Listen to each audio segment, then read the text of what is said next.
Le PSG est passé totalement à côté de son premier acte face à Chelsea ce dimanche en finale de la Coupe du Monde des clubs. Menés 3-0, les hommes de Luis Enrique subissent la loi de Cole Palmer et du club anglais. Un scénario que peu d'observateurs avaient imaginé au coup d'envoi.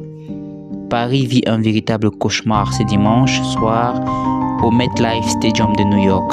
Mené 3-0 à la pause par Chelsea en finale de la Coupe du Monde des clubs, on peine à reconnaître des champions d'Europe qui écrasent tout depuis plusieurs mois et semblaient avant le coup d'envoi insubmersibles pour bon nombre d'observateurs.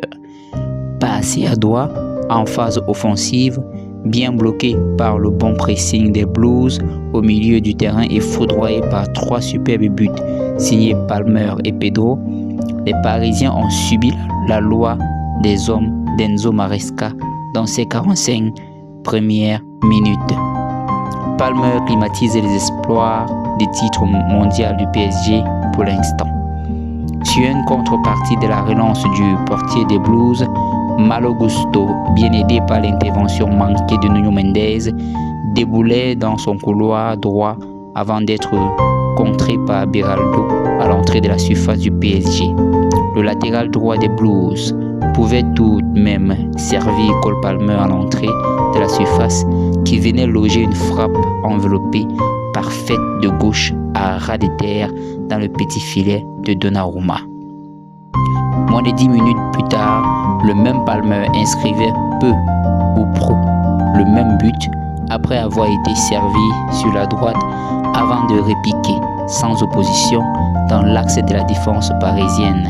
Il ajustait le portier italien avec la même précision pour faire souffler un vent des révolutions à New York.